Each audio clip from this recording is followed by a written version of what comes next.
and welcome to the Rangers News YouTube channel. My name is Cameron Willis, and in this week's video I'm going to be looking at the 5 biggest seasons in Rangers European history.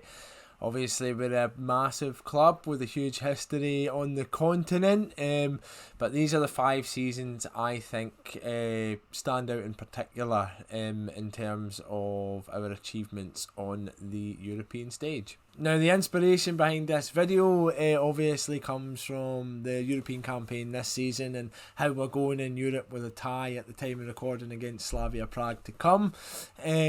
Rangers obviously over the course of the last decade haven't had much to kind of sing and cheer about when it comes to Europe, but over the course of the last 3 years we certainly have. So yeah, Steven Gerrard has helped restore our pride, and once again Rangers are flying the flag in Europe for Scotland and the coefficient. But just before I get started, I'm going to give the channel a little bit of a plug. Obviously we've grown a little bit over the course of the last few months. We've stepped things up and I think we're reaping the benefits. And if you enjoy this kind of content, if you enjoy the other content that we do and you're not yet a subscriber, please click subscribe and please like the video, because this is the biggest metric with which we can kind of analyse our growth and convince the powers that be to help us put more time into this. So yeah, if you enjoy what you see, then please click like, please click subscribe, and if you want to see all of our written content, please go on to www.rangersnews.uk. Now we've got that out of the way,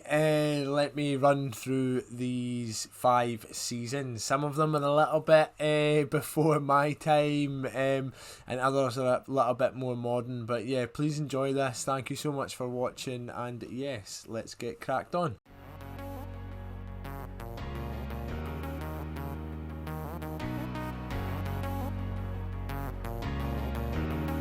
The first major season in Rangers European history is 1959-1960. Now this was Rangers' third foray into the European Cup, and they would be beaten at the semi-final stage by eventual finalists Eintracht Frankfurt.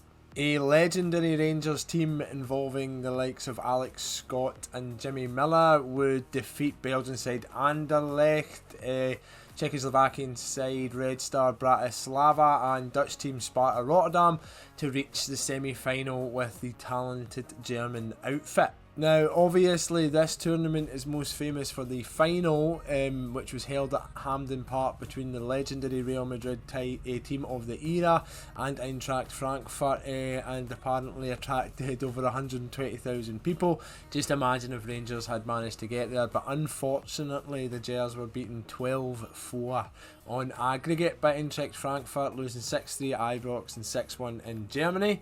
But yeah, Real Madrid would maybe get a little semblance of revenge for that defeat, and I bet there were more than a few bears in the crowd that day too, as they beat Frankfurt 7-3. The legendary Alfredo Di Stefano scoring a hat-trick and Ferenc Puskás, the Hungarian striker, scoring 4. This was the 5th and final of Real Madrid's crowning European Cup glories, and yes, it was a legendary match in a legendary city, but unfortunately Rangers were just one step away from reaching that final.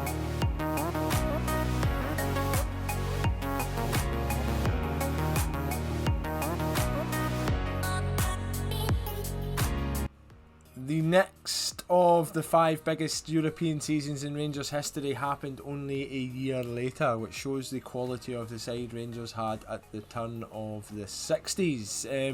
Rangers reached the Cup Winners' Cup final, eventually being beaten by Fiorentina.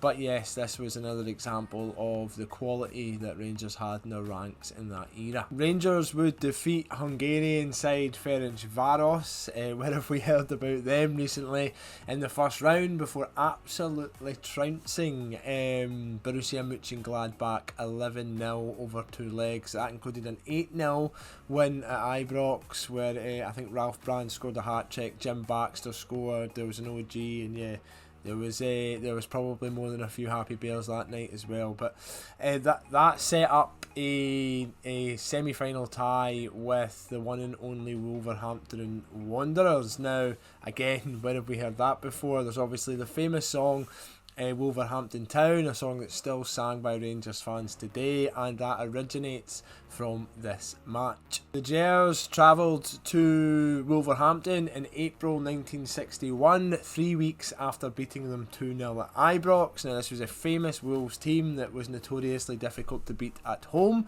and unfortunately Rangers didn't beat them at home, but they still went through. It was a 1-1 draw. But where the song originates from is the incredible crowd that Rangers brought with them to Wolves, and stories of the fans and supporters marching through the streets, and of course singing God Save the Queen, which apparently earned them a round of applause from the locals. It's a match, and this is a tournament which will live long in Rangers history, and yes, this stands as the tie which set up our first ever European final in 1961.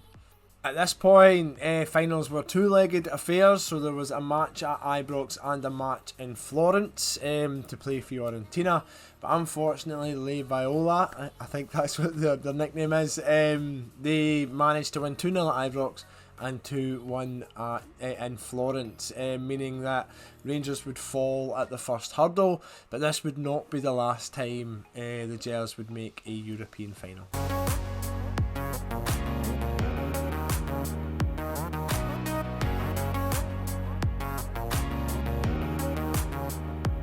6 years later, Rangers would reach their second European final, this time in the same competition, in the Cup Winners' Cup of the 1966-1967 season. A Rangers team containing the likes of John Greig, Sandy Jardine, Jimmy Miller, Willie Henderson would go all the way to the final in Germany, but would fall at the last hurdle against a legendary Bayern Munich side. Rangers saw off the likes of Northern Irish side Glentoran, courtesy of a 5-1 aggregate win, before they played German giants Borussia Dortmund and went through courtesy of a 2-1 Ibrox win, where I think Kai Johansson and Alex Smith scored the goals for Rangers. That would tee up a quarter-final tie with Spanish side Real Zaragoza. But that is where things began to get interesting. Winning 2-0 at Ibrox, Rangers were defeated by the same scoreline in Spain. Now, back in these days, apparently penalty kicks weren't a thing, they hadn't been thought of, so Rangers went to the semi-finals of this European tournament by way of a coin toss. Now, by the literal flip of a coin, Rangers' history could have been rewritten, but fortunately it landed in our favour. Rangers would then beat Bulgarian side Slavia Sofia 1-0 home and away to set up a final tie against the immensely talented Bayern Munich. Held in Nuremberg, Rangers fought to the near death with the German giants, but they would win 1-0 after extra time, courtesy of a strike from Franz Roth. This was obviously the second time Rangers tasted defeat in this competition at the final stage, but they would not be deterred as they came back for one last bite at the cherry.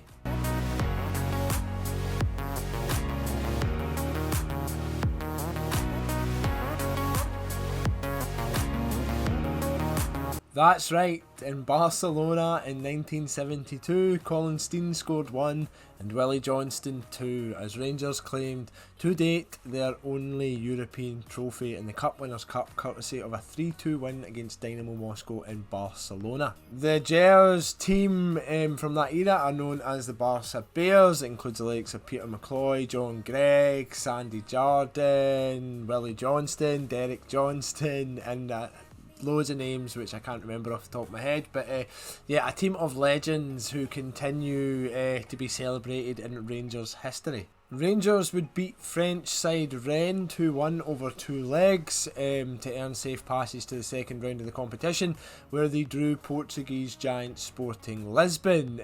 Now, things got very, very interesting in this match, and Rangers were actually probably lucky to be in the competition, but for a refereeing gaffe. Basically, Rangers won the first leg 3-2, took the match to Portugal, where Sporting Lisbon won 4-3. The referee at the time ordered penalties, even though Rangers had technically won on away goals. And after the match, Rangers were awarded the victory and safe passage to the next round. The luck of a coin toss in 1961, and the luck of a referee's error in 1972, but Rangers would earn a place in the next round of the competition. Here, Rangers would be drawn against Torino in the quarter-finals, where an Alex McDonald goal had Rangers 1-0 up from the first leg, before Willie Johnson scored in Turin to earn a 1-1 draw and take Rangers to the semi-finals and a date with destiny with a familiar foe who'd gotten even stronger over the years.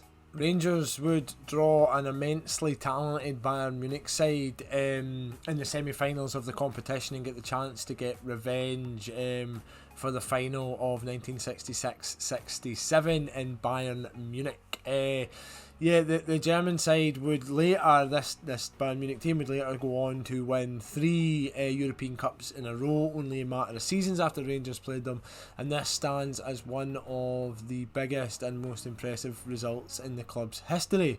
After earning a 1-1 draw in Germany, Rangers took Bayern to Ibrox, where over 80,000 Rangers fans watched the Gers win 2-0 after Sandy Jardin's long-range left-footed screamer streamed into the top corner in the first minute, and Derek Parlane would score later in the game to secure Rangers' safe passage to the final of the 1972 European Cup Winners' Cup and a visit to Barcelona. Now, Rangers' trip to Barcelona for the final is infamous for any number of reasons. Bears travelled in their droves to sunny Spain to cheer on their side in the hope of finally ending the hoodoo and winning a European trophy at the third final of asking. Rangers went 2-0 up in the first half, courtesy of goals from Collinstein and Willie Johnston. 4 minutes after the restart in the second period, they'd go 3-0 up, but things got very interesting around the hour mark. Dynamo Moscow would pull one back, and Rangers were under the cosh for much of the second half, before they eventually got another one in the 87th minute. The place was in pandemonium. Fans were clashing with notoriously kind of physical Spanish police, and when the final whistle was eventually blown, the supporters streamed onto the park in scenes which eventually saw Rangers crowned the champions in the changing rooms. Rangers were banned for European competition from the next season, but probably because there was such an outbursting of joy from Rangers fans to have finally won a European trophy. But this still stands as our only European trophy, and a magnificent team who done every single Rangers fan of that era and this one proud.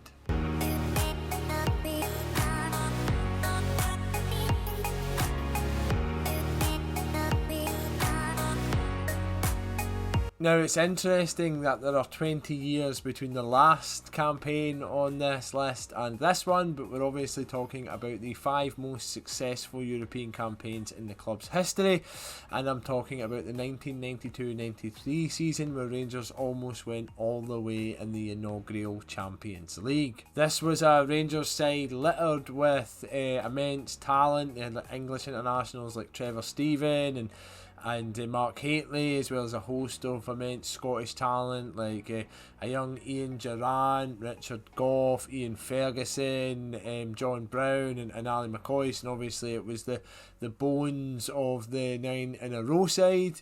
But this season that Rangers team proved just how good they were as they rubbed shoulders with Europe's best. The club kicked off the campaign against Danish side Lyngby, winning 3-0 over 2 legs. I think Mark Hateley and Peter Hustra scored at Ibrox. I think Ian Durrant scored in Denmark, before it set up an iconic Battle of Britain clash with Premier League or English First Division champions Leeds United.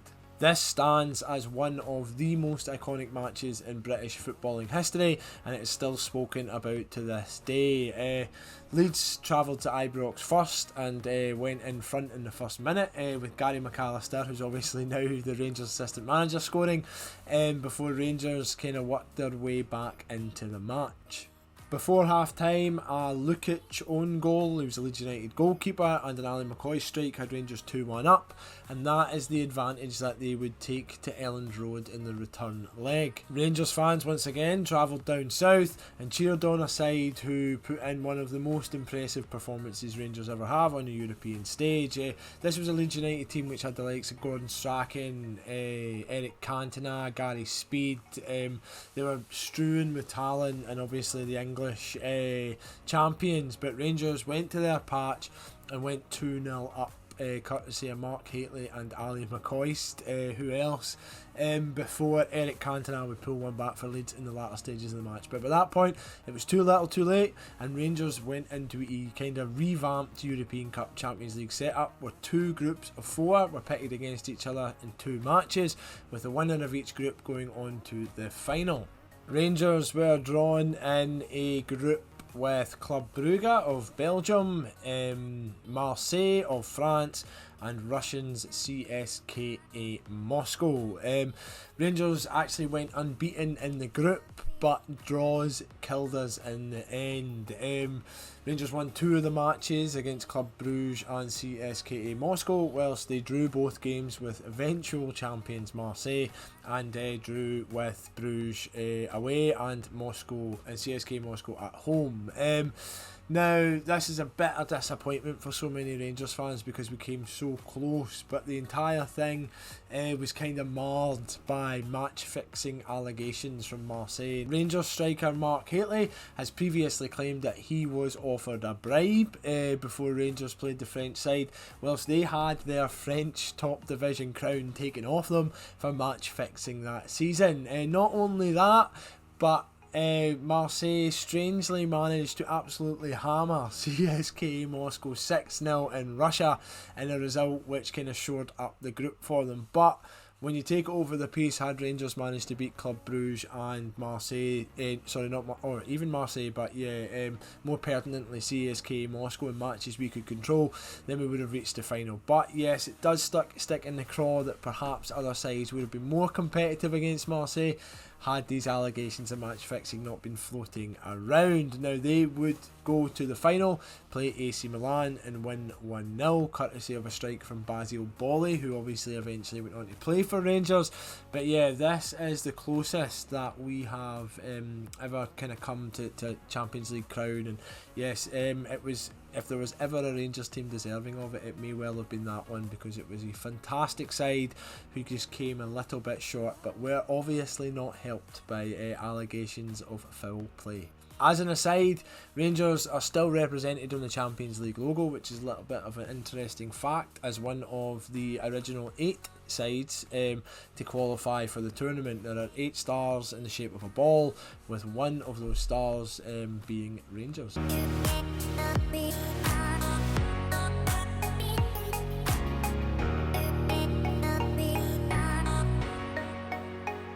The fifth and final campaign on this list is, of course, the 2008 UEFA Cup final in Manchester.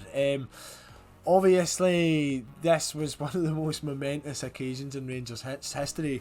250,000 Rangers supporters headed south to Manchester for the final against Zenit St Petersburg, but the match was somewhat hindered by off-field politics up in Scotland before the ball was even kicked. Focusing on the European thing for now, Rangers entered the UEFA Cup via the Champions League that season, beating FK Zeta of Montenegro and Red Star Belgrade of Serbia to reach the group stages. Rangers were drawn in a particularly difficult group with VfB Stuttgart, Lyon and Spanish giants Barcelona, but the club went undefeated in their first 3 matches of the campaign. They beat Stuttgart 2-1 at Ibrox, famously beat Lyon 3-0 in France, and held out the likes of Lionel Messi and Ronaldinho when Barcelona came to town in the third game. But Unfortunately, Rangers couldn't reach the last 16 of the tournament as they lost their 3 final games of the group, but instead crashed down into the UEFA Cup. And given what would happen, I don't think many Rangers fans will feel bad about that in retrospect. Interestingly, the first knockout round of the competition was perhaps the one where Rangers toiled the most. They went through courtesy of a Nacho Novo strike in Greece against Panathinaikos after a 1-1 draw that edged us through on away goals. From here, we would welcome German side Werder Bremen to Ibrox, and a stunning Alan McGregor save from a Diego shot helped us to a 2-0 win there, and they could only score 1 in the reverse in Germany, meaning we went through 2-1 on aggregate. Next up for Rangers was a trip to Sporting Lisbon, and after a 0-0 draw at Ibrox, one of the most iconic away victories in the club's history happened in Portugal. This was the quarter-final stage of the competition, and Rangers stood up and were counted in the Jose Avalade Stadium. Jean-Claude Darshfield scored, I think, about 15 minutes into the second half, before Stephen Whittaker's kind of mazy run brought the ball from his own half and into the Sporting Lisbon net. Rangers won 2-0, progressed to the semi-final, where it set up another match against familiar foes Fiorentina. Now, the 2-0 draws which preceded the penalty shootout for this match won't be best remembered by Rangers fans, but they pretty much summed up the tactical ingenuity and determination and spirit which kind of defined this European run, because this was a Rangers team being led by Walter Smith that was smart, that was intelligent, which didn't concede goals, and which ultimately knew how to win matches. And as we kind of edged towards the end in Florence and Daniel Kuzan was sent off, I mean, I can remember this match watching it in my parents' living room, but everybody was chewing their fingernails. We managed to get it to the penalty shootout, and of course up steps Nacho Novo to send the Rangers fans into absolute delirium. When this happened, I think there wasn't a bear on planet Earth who wasn't absolutely buzzing. We were going to our first European final in a generation, and yes, we were certainly going to enjoy it. But whilst we were going for the UEFA Cup that year, we were also challenging on 3 other fronts. Now, we'd secured the League Cup. We were going neck and neck with Celtic in the league, and we also had the Scottish Cup to take care of as well. But such was an immense fixture backlog, Rangers were forced to cram in a spate of Scottish Premiership or Scottish Premier League matches in a small window of time. Since then, ex-SFA Chief Executive George Peat has came out and says that a higher up of one club in particular that everyone knows told him not to help Rangers by rescheduling fixtures so that the club wouldn't be physically exhausted when they played their final against Zenit St Petersburg. Not only that, but this would hand Celtic a footballing advantage in that they were in European competition, or the latter stage of European competition that season, and they could concentrate fully on the league. This would play to their benefit in the end. It worked. The politicking worked. Rangers it just didn't show up against Zenit St Petersburg, and I don't think there's very many Rangers fans who've watched that game back. I certainly haven't. I can't even remember what the goals were like. It was a little bit of a blur, and we ended up losing the league championship on the final day as well. It's left a sour taste in a lot of people's mouth, and can you really blame them? I think Barry Ferguson in particular is very, very peeved off, because achieving a European trophy or lifting a European trophy as Rangers captain was his dream, and it just never ever came to fruition, and it wasn't helped by the obstacles that were put in its way by kind of forces out with of football. Rangers would secure a cup double that season, but it was little consolation for what happened with the UEFA Cup and the Scottish Premier League. I think there was a genuine feeling that we were kind of mistreated, or there wasn't enough respect given to the fact that a Scottish team had gotten to that stage of the competition. But yes, that stands as our last European final. But will it be our last European final? Do we have more success on the horizon? Rangers are currently drawn to play Slavia Prague in the Europa League. That's what inspired this video.